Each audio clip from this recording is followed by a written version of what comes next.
Well, hello there, fellow Capricorns. Welcome back to Golden Ratio Capricorn Tarot. It's a pleasure to have you back. I love doing this for you guys. This is so much fun. Guess who's popping out already? It's you, the Capricorn. Hooray! Coming here for your messages, right? These messages could be about anything. Love, relationship, money, abundance, entrepreneurial efforts, endeavors, I think is the word I'm looking for. So, as with anything else, YouTube, not all readings are going to be for you. This one may or may not be for you. You'll know when it resonates when the hair on the back of your skin on the back of your neck or your skin sort of do the goosebumps thing. You get a feeling in your tummy or some other part of your body, a little heat change internally or externally. That's when you know you should listen up and, see what's going on here. So, cross watchers are welcome. People peeping on their cappies, seeing what's going on in Cappy Town. Love having you guys here too. Everybody's welcome to opinions and share them and thoughts and be supportive, etc., etc. in the comments. I call it the playground, the sandbox. So be nice to the other kids in the sandbox. Everybody's been through things. Everybody's entitled to an opinion. Just be nice to each other. It's cool, right? This is about love, light, healing, supporting each other, sharing experiences. Oh, Six of Pentacles. So those that have been here a bunch of times before, you know that, with a golden ratio, it's like this sort of pattern, whereas it's sort of the inspiration for this, type of reading. But the reading itself is laid out sort of in a spiral. It tells a story of its own, so no need for fixed positions. I read off the cards in the upright. It's complicated enough as it is, and generally, provides the information that you need. So we've called in Spirit to help guide us, bring us the messages that we need to share with you for your highest good. Having a little bit of problems like keeping the cards in the deck today. Just means a little bit more shuffling, right? Because, so moving on. I don't want to influence the the reading itself, so I don't look at the cards as they're being laid out, and I give you a peek at the bottom of the deck, which is sort of like the influence over the reading. Yeah, well, there's your quick peek at the bottom of the deck.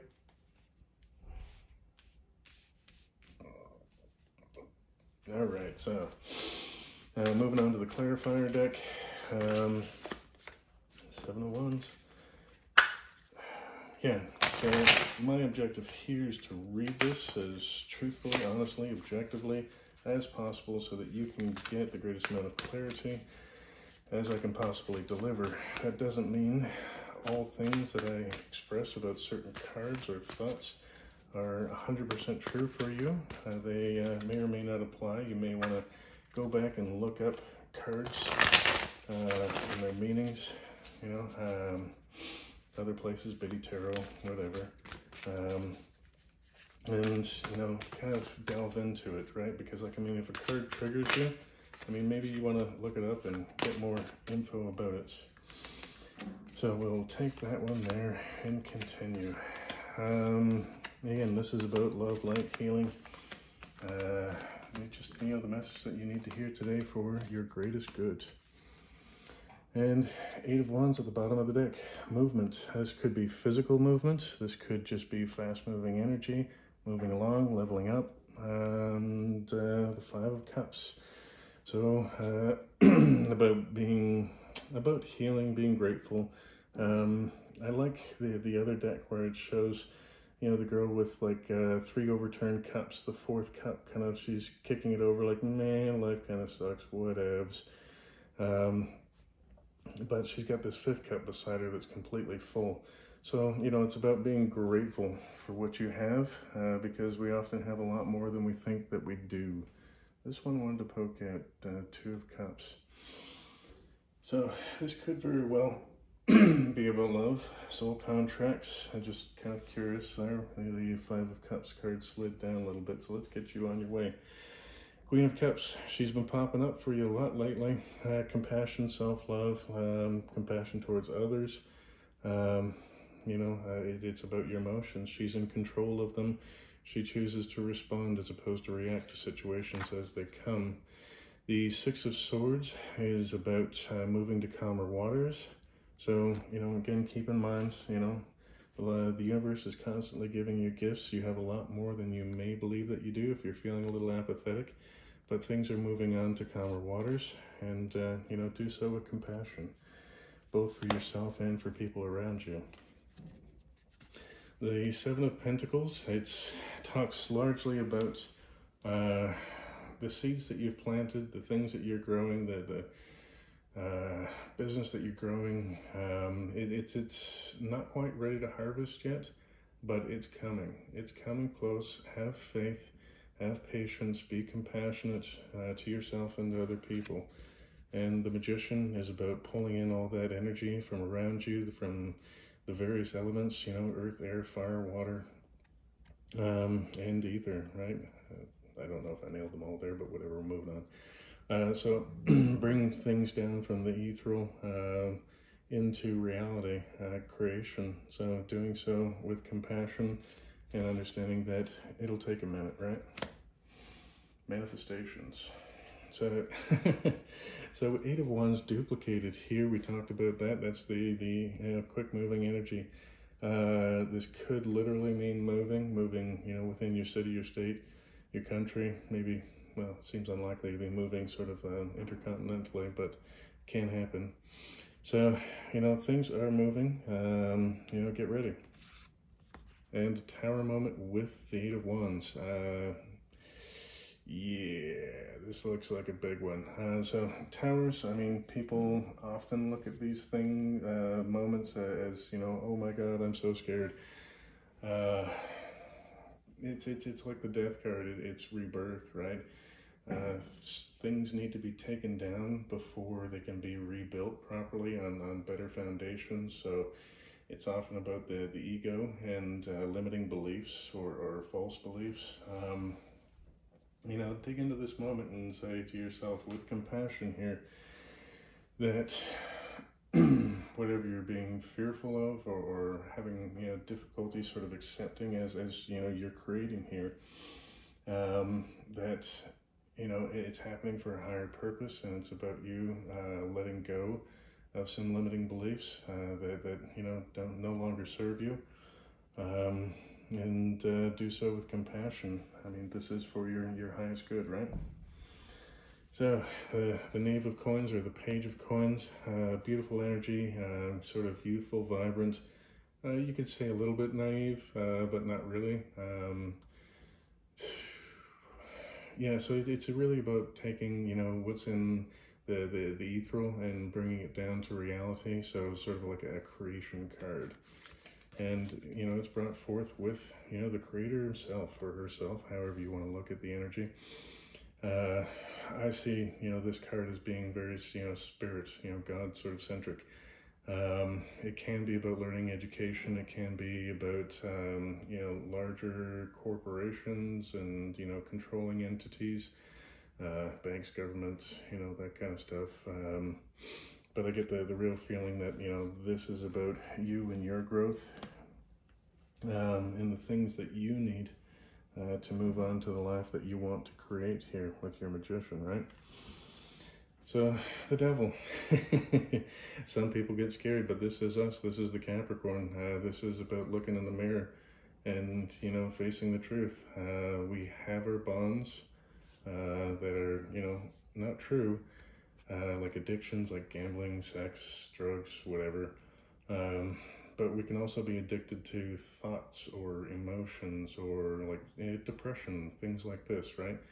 So allowing yourself to be aware of what these addictions might be and that you do have the power to break them by giving up on them, by moving on with the support of the universe. And, in certain situations, you may need professional support, so seek that out if and when required, right? And interesting, Eight of Pentacles, it's the mastery of your craft.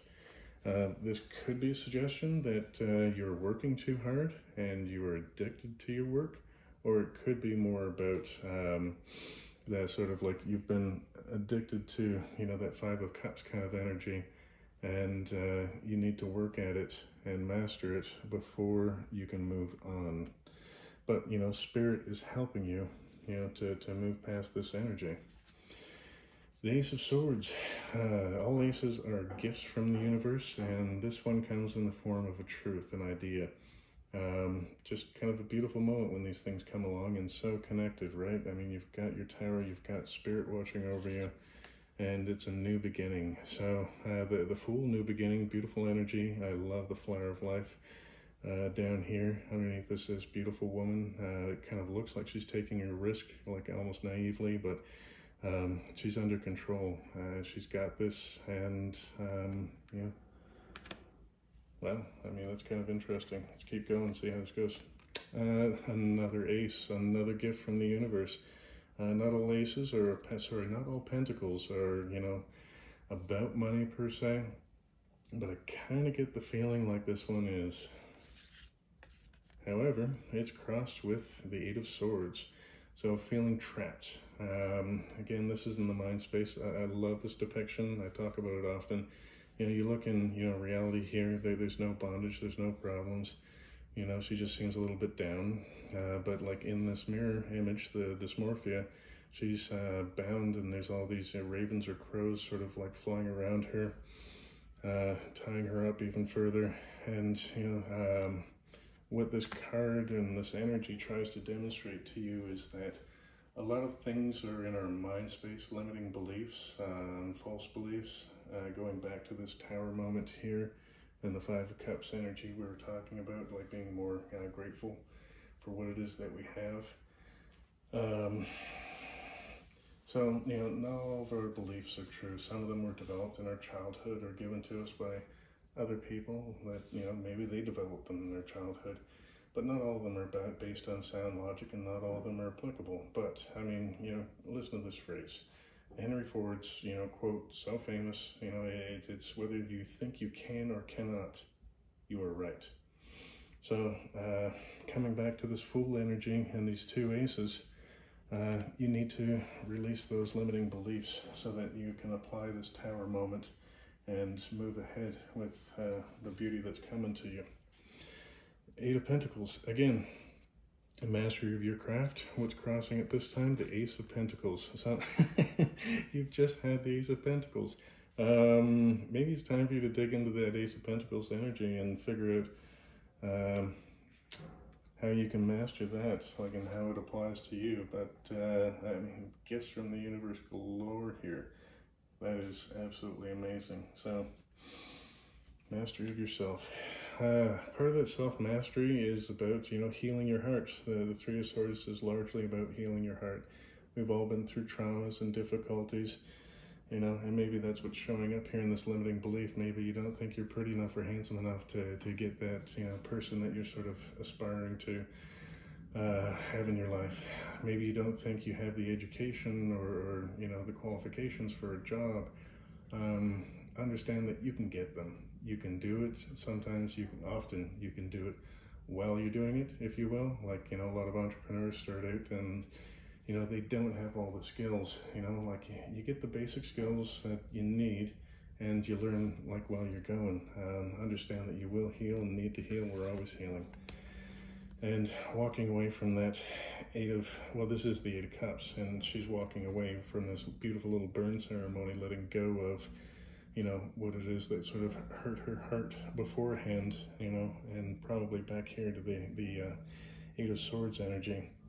But she's moving away from this hurt, this emotional sort of trauma, and into the sunshine here. So this is you moving on from past hurts and, you know, using these gifts from the universe. Again, this could be a difficult tower moment, but understand that, you know, it's there for your greatest good, so that you can rebuild with stronger foundations and, you know, move on to better things. Which brings you to your King of Pentacles energy. Strong, compassionate, loving, taking care of his books. Always prepared for a disaster like a tower moment. because he's budgeted accordingly, had plenty of savings to get through any tough times. So if you're not budgeting, get into it, get prepared. I mean, life happens, and also, don't forget reciprocity in your charity section of your budgeting, because, I mean, the more we give, it helps us to feel better, A, and B, it often comes back tenfold. And the King of Pentacles coupled with the King of Cups. The King of Cups, I love this image because he's sort of dipping his fingers in the bowl here, which is, feeling the emotion, but not allowing it to sort of overpower or overcome him. And again, tarot, it's not male or female per se, it's about masculine or feminine energy. He's got the ship sailing off in the background, the sun behind him, his crown above him, and like fish are comfortable around him. So it's just, getting into this king. So, getting control of your financial domain and your materials and that sort of thing, getting control of your emotions, and being right here beside your tower, and between the power of the tower and the spirit here. You're kind of moving towards that energy. You're walking away from, these limiting beliefs, and understanding that you are in power. Spirit has your back and is trying to help you out here as you move through life. The Nine of Cups, wish fulfillment. So, taking on these energies leads you to, your wish fulfillment, your mini star moments. However, we need to be careful about the lies that we tell ourselves. There are deceptions out there. This can be internal or external, or somebody literally taking something, thieving from you. But, I mean, can somebody take your Nine of Cups? No. Only you can take that away from you. You might think that, say, a partner is like your Nine of Cups. But, I mean, I think we're meant to have, partners, plural, over the period of time in our life. Our soul contracts, our Three of Cups, is our soul family. So this is about a lie coming to light, in my opinion. And it might be a lie you've been telling yourself about what your Nine of Cups is. Maybe you thought you wanted all this money and fame, or something along those lines. And when you really look at it, you don't really want the fame. I mean, can you imagine being a movie star and you can't eat at a restaurant without being, approached 5 or 6 times for people to do selfies with you? I mean, you just want to sit there and have coffee with your friend, right? Have, a conversation and feel normal, but, paparazzi's always on you. So you feel like you got to hide away from the world. I don't know. To me, that seems like it would suck. So, be mindful of the lies that you've been telling yourself about the things that you want. Really, come back and think about it, from your heart, and budget accordingly for it. Also have spiritual goals. So, King of Swords, it's about truth, loyalty, honesty. So, I mean, to me, this looks like, the truth is kind of coming out. So whether, again, it's an external mistruth, or, somebody stealing from you, it looks like it'll come to light here. And, the King of Swords is about, loyalty, but, again, just sort of like with the King of Cups and the Queen of Cups down here, if somebody has a truth for you about a lie, I mean, they have reasons why they did something. Maybe they didn't believe in themselves, with this sort of Eight of Swords energy, and, maybe did something that was not cool. Have a degree of compassion for them. I mean, the truth is a truth, and they did what they did. The question you have to ask yourself is, will this behavior repeat? And is more likely to repeat if it's based on insecurities. I don't know.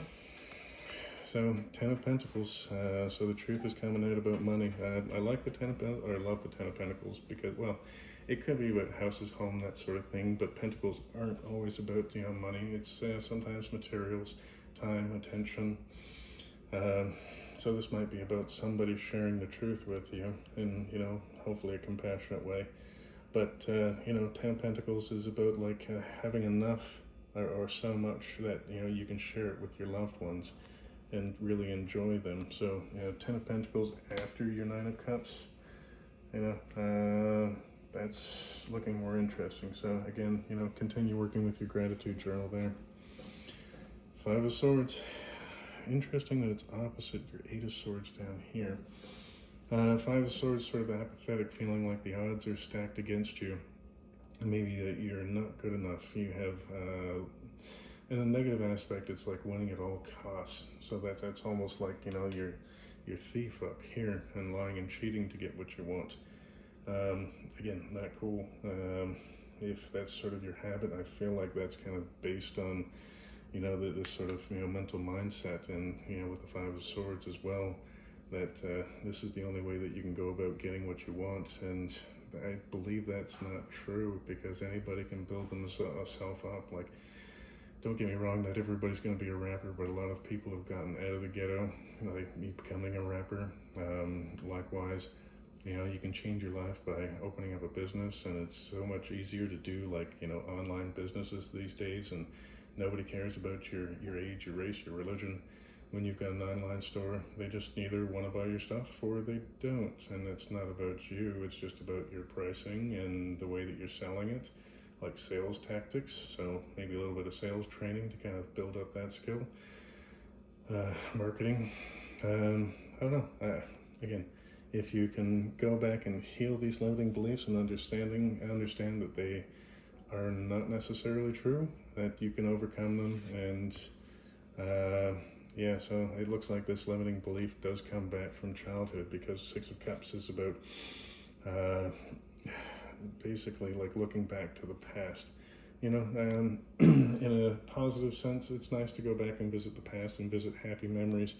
But a lot of the trauma and limiting beliefs and false beliefs that we all have do come from childhood, either given to us by our parents, or we've had experiences that, you know, we didn't fully comprehend and couldn't possibly have been able to explain it at a logical level. As a child, we just made up rules, you know, like, oh, you know, mom and dad will only love me if I'm really good and I don't yell or speak up.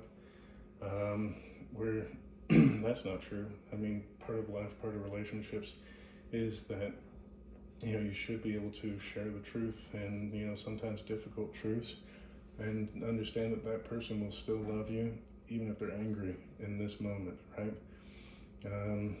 Again, doing so with compassion, with your Queen of Cups energy. You know, just yeah, going back and revisiting those sort of memories, and almost taking that child, you know, hand in hand kind of thing, and saying, I love you. You know, I understand you had this belief around this subject and event, and it was really hard for you, you know, like going through this, and, you know, maybe your parent was abusive, or, you know, you had bullies or something like that, you know, like I feel you, and somebody should have been there to help you and protect you and guide you. But, you know, this belief that we create around this isn't true. This is actually how it works. And, you know, I love you. I'm here to support you. I'm your biggest cheerleader. I'm here for you. I got you. We got this, you know. We can, you know, move on with our lives, and we don't need to play in that little sandbox over there, you know. I don't know, again, you know, the concept is it's almost like timeline therapy, and approaching it with as much love and compassion as possible while still bringing the truth. I hope this was helpful for you. It's a very interesting reading. Lots of progress, movement, healing. It looks like some amazing things are coming for you. Your 9 of Cups, your 10 of Pentacles.